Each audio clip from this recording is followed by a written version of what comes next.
নমস্কার বন্ধুরা, কেমন আছেন সবাই? ভালো তো? ইংরাজি নববর্ষ 2024কে সেই সঙ্গে আরও একবার আপনাদের সকলকে স্বাগত জানাই আমাদের চ্যানেল স্বরজিৎ দেতে। কড়া শীতের আমেজে আজ সকালে নরম রোদ গায়ে মেখে শুরু করছি সম্পূর্ণ নতুন এক ব্লগ হালিশহরকে নিয়ে। সাধক কবি রামপ্রসাদ সেন, শ্রী চৈতন্য মহাপ্রভুর দীক্ষাগুরু শ্রী ঈশ্বরপুরী, স্বামী নিগমানন্দ পরমহংস, আজু গোসাই, লোকমাতা রানী রাসমণি, বিপ্লবী বিপিন বিহারী গাঙ্গুলি প্রভৃতি স্বনামধন্য মনীষীদের স্মৃতিধন্য এই শহর হালিশহর। এখানে দর্শনীয় স্থানের সংখ্যাও অনেক এবং এগুলির বেশিরভাগই বন্ধ হয়ে যায় বেলা 12টায়। তাই সব স্পটগুলি একদিনে দেখবার জন্য যত সকাল সকাল সম্ভব পৌঁছে যাওয়াই ভালো।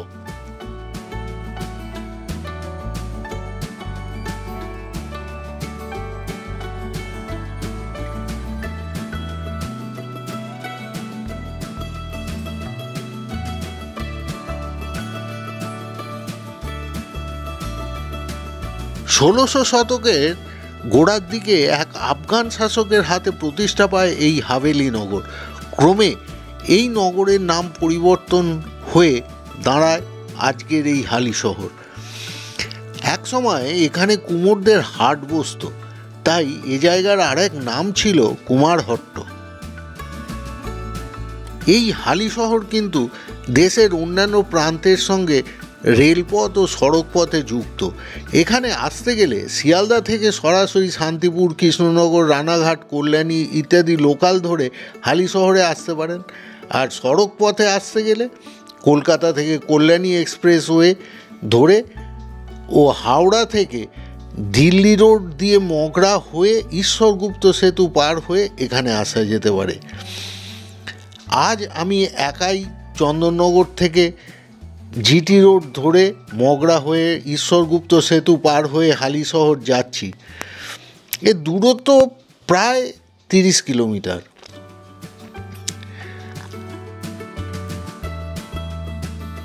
ট্রেনেই আসুন বা সড়ক পথেই আসুন, আপনাকে প্রথমেই আসতে হবে হালিশহরের বাগ মোড়ে।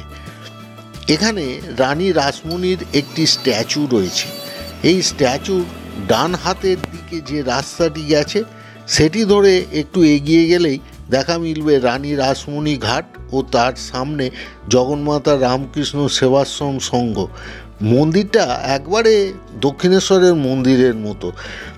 আর স্ট্যাচুর সামনের দিকের যে রাস্তাটি গেছে সেই রাস্তাটি ধরে গেলে বাকি সমস্ত দর্শনীয় স্থানগুলো সেই রাস্তারই দুদিকে পড়বে। এই সেই রানী রাসমণি ঘাট। তাঁর পৈতৃক নিবাস ছিল এই শহরে। তিনি বিবাহের পূর্বে এই ঘাটেই নাকি স্নান করতেন বলে লোকমুখে শোনা যায়। ঘাট থেকে উঠে বাঁদিকে রয়েছে এই সুন্দর বিশাল মন্দিরটি। এটি জগন্মাতা রামকৃষ্ণ সেবাশ্রম সংঘ কর্তৃক নির্মিত একটি কালী মন্দির। এর পাশে যে মন্দিরটির কাজ এখনও অসম্পূর্ণ রয়েছে, ওই মন্দিরটি হচ্ছে শ্রী শ্রী ঠাকুর রামকৃষ্ণ উপাসনা গৃহ। দুটি মন্দিরের মাঝখান দিয়ে রয়েছে ভেতরে ঢোকার রাস্তা, পিছনে রয়েছে যজ্ঞকুণ্ড আর তার ঠিক সামনেই ওপরে ওঠার সিঁড়ি। মন্দিরের মূল বিগ্রহ ওপরে একবার মাতৃদর্শন করে নিই, আসুন। কর্তৃপক্ষকে অনেক অনুরোধ করে বিগ্রহের ছবি তুলেছি শুধুমাত্র আপনাদের জন্য।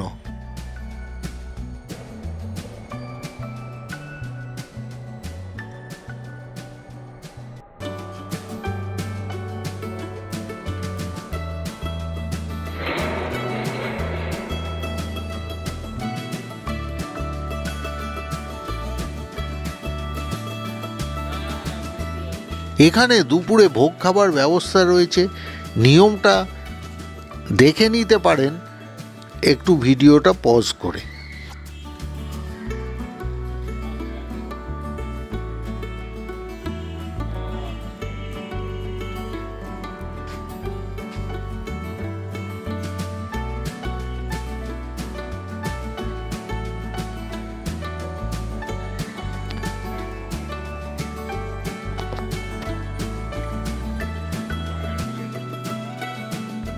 ঘাটের সামনেই রয়েছে দেবাদিদেব মহাদেবের একটি সুন্দর মন্দির, সময় থাকলে দেখে নিতে পারেন।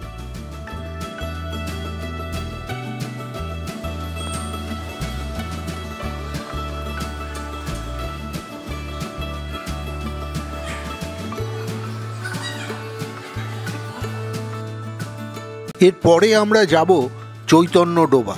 চৈতন্যদেব তার দীক্ষাগুরু শ্রী ঈশ্বরপুরীর মৃত্যুর পর গুরুর জন্মভিটায় এখানে আসেন এবং কাঁদতে কাঁদতে এখানে মাটিতে পড়ে যান এবং এখানের একতাল মাটি তিনি তার উত্তরীয়তে বেঁধে নিয়ে যান, যা দিয়ে তিনি রোজ তিলক কাটতেন এবং তার এক কণা করে খেতেন।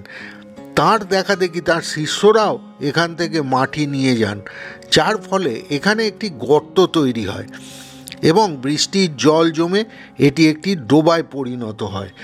আর ঈশ্বরপুরীর ভিটাটি এখন মন্দিরে পরিণত হয়েছে।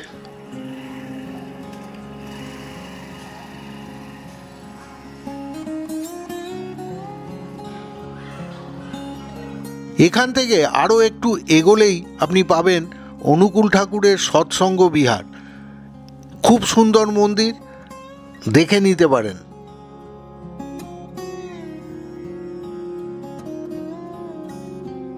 এবার আমরা দেখব আসামবঙ্গীয় সারস্বত মঠ বা নিগমানন্দ আশ্রম। এ মঠের প্রতিষ্ঠাতা স্বামী নিগমানন্দ, যিনি ছিলেন ভারতের এক অন্যতম সদ্গুরু সাধক, যিনি শৈব ও বৈষ্ণবদের মিলন ঘটিয়েছিলেন।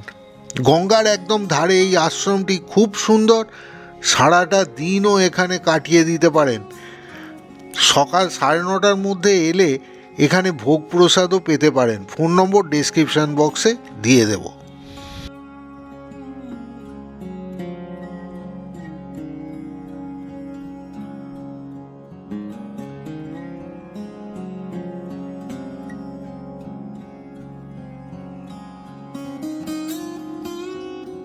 হালিশহর নামটা শুনলে যার নাম প্রথমেই মনে আসে, এখন এসেছি সেই সাধক কবি শ্রী রামপ্রসাদ সেনের বসত ভিটায়।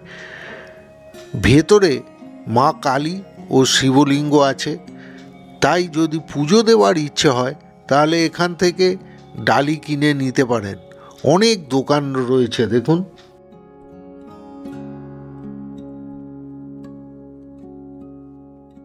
চলুন তাহলে ভেতরে ঢুকে পড়ি। পৌষ মাসের শেষ শনিবার হওয়ার জন্য আজ প্রচুর ভিড় হয়েছে।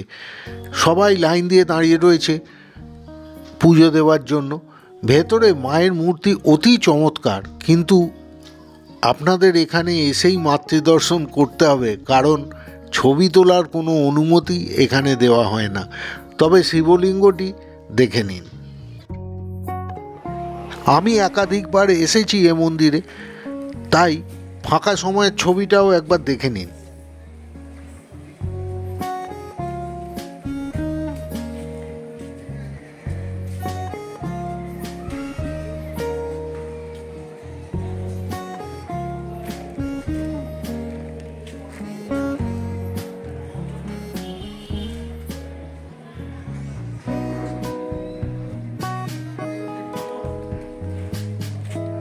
এটি ঠাকুরের সেই বিখ্যাত পঞ্চবটি, যার বেড়া দেওয়ার সময় মা নিজে এসে ঠাকুরকে সাহায্য করেছিলেন বেড়া দিতে।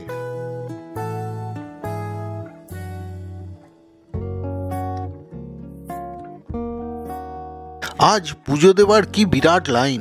এদিকেও কত মানুষ দাঁড়িয়ে রয়েছে। আর ডান দিকের এই ঘরটি ভোগ খাবার ঘর। মন্দিরের ঠিক সামনেই এটি যাত্রীদের বিশ্রাম গৃহ। ভেতরে কিঞ্চিৎ মূল্যের বিনিময়ে টয়লেটও ব্যবহার করা যেতে পারে।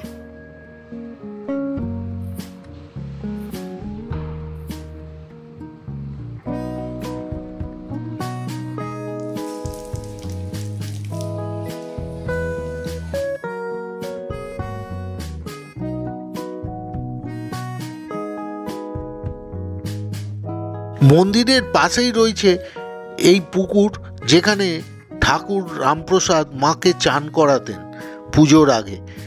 এখন কিছু মাছ ও কচ্ছপ রয়েছে, একটু খেয়াল করে দেখুন।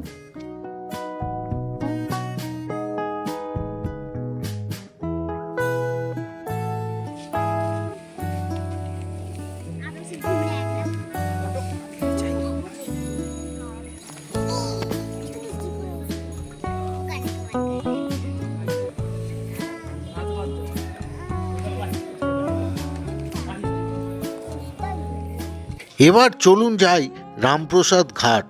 পথে দেখে নিতে পারেন বুড়ো শিব মন্দির ও জোড়া শিব মন্দির।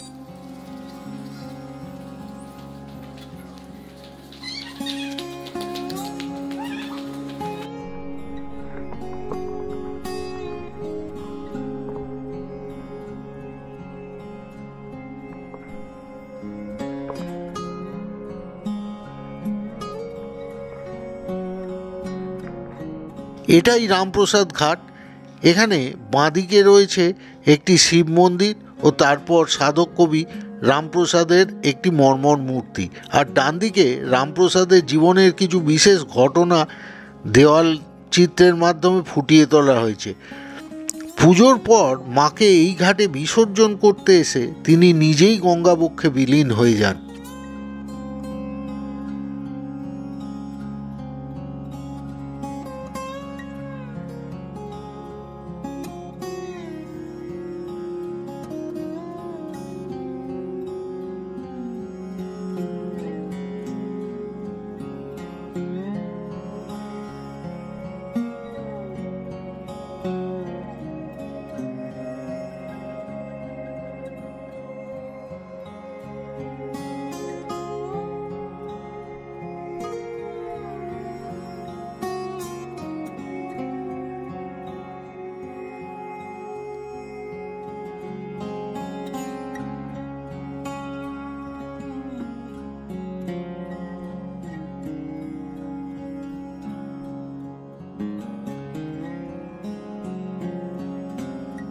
এখানে কিছুক্ষণ সময় কাটিয়ে চলুন এর পরবর্তী দ্রষ্টব্য মা সিদ্ধেশ্বরী কালী মন্দির। স্থানীয় মানুষদের কাছে এটি অত্যন্ত জাগ্রত মন্দির। মা সকলের মনস্কামনা পূর্ণ করেন। এখানে প্রতি অমাবস্যায় ভোগ খাওয়ানো হয়, তবে আগের দিন নাম নথিভুক্ত করে কুপন সংগ্রহ করে নিয়ে যেতে হবে। প্রধান উৎসব হয় রাখি পূর্ণিমার দিন।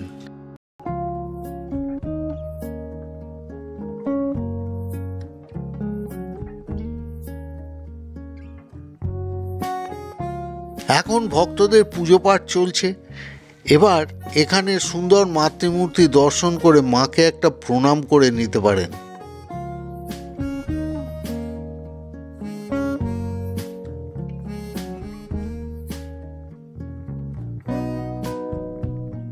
মন্দিরের পাশের গঙ্গার ঘাটটিও খুব সুন্দর, বেশ সুন্দর করে বাঁধানো রয়েছে, দেখুন একটু।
আমাদের এর পরবর্তী গন্তব্য পুষণ আশ্রম। সিদ্ধেশ্বরী কালী মন্দির থেকে হাঁটা পথে 4-5 মিনিট পৌঁছে যাওয়া যায় এখানে। এখানে এসে আপনি প্রথমে আশ্রমটি দেখুন এবং নিজের অন্তর দিয়ে উপলব্ধি করুন এখানের পবিত্রতা, স্নিগ্ধতা, সৌন্দর্য ও মাধুর্য।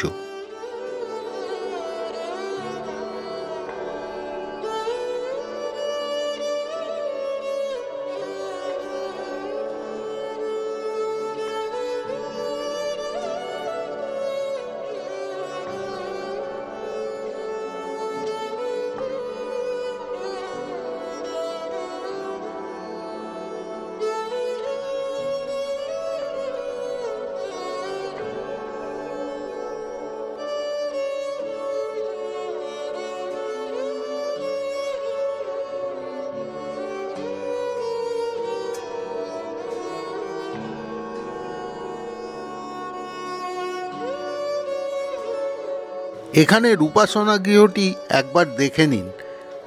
টালির চাল, মাটির দেওয়াল, মাটির মেঝে, এর মধ্যে প্রবেশ করলেই মনটা একটা অন্য জগতে যেন চলে যায়। এখানের এক মহারাজের সঙ্গে কথা বলে জানতে পারলাম এই পুষণজি ছিলেন নৈনিতালের এক মহাপুরুষ সাধক। শেষ বয়সে তিনি এখানে আসেন এবং এখানেই দেহত্যাগ করেন।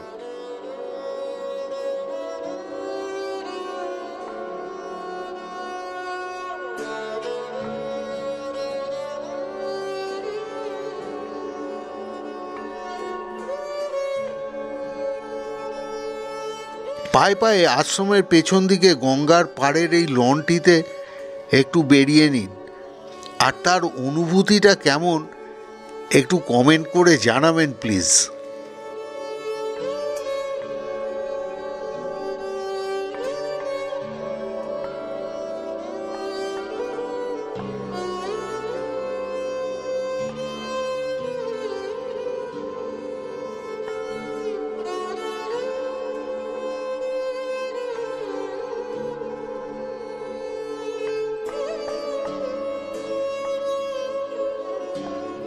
পশ্চিমবঙ্গের বুকে গঙ্গার পাড়ে নির্মল শান্ত পরিবেশে এরকম আশ্রম আমি অন্তত এর আগে কখনো দেখিনি। এ যেন পণ্ডিচারীর অরবিন্দ আশ্রমেরই এক প্রতিচ্ছবি।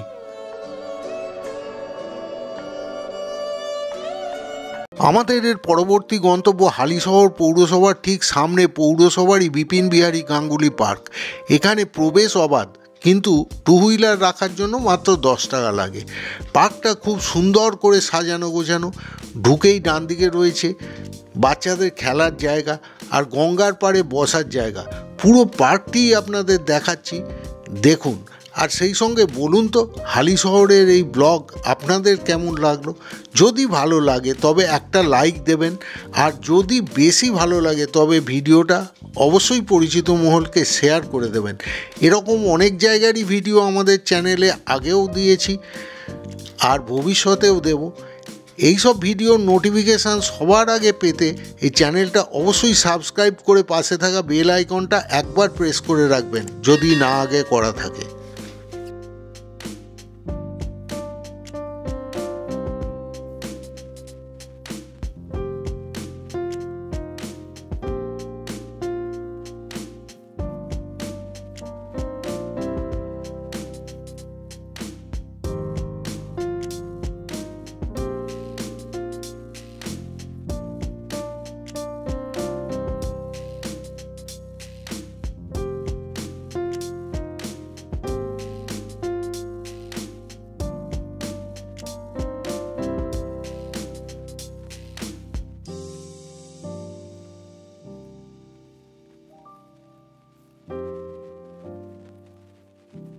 যে ইনফরমেশানটা না দিলে ভিডিওটা হয়তো অসম্পূর্ণ থেকে যাবে, এবার সেটাই বলি।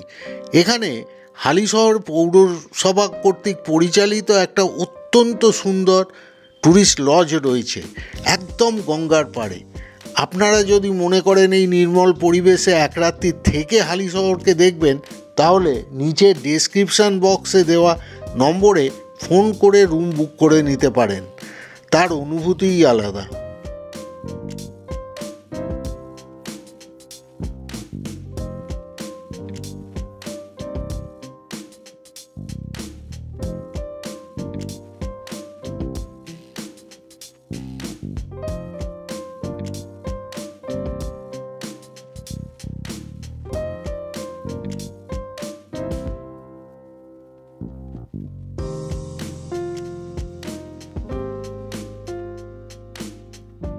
তাহলে আজকের মতো বিদায় নেবার আগে বলি, সুস্থ থাকবেন, ভালো থাকবেন আর সঙ্গে থাকবেন। Tata, by.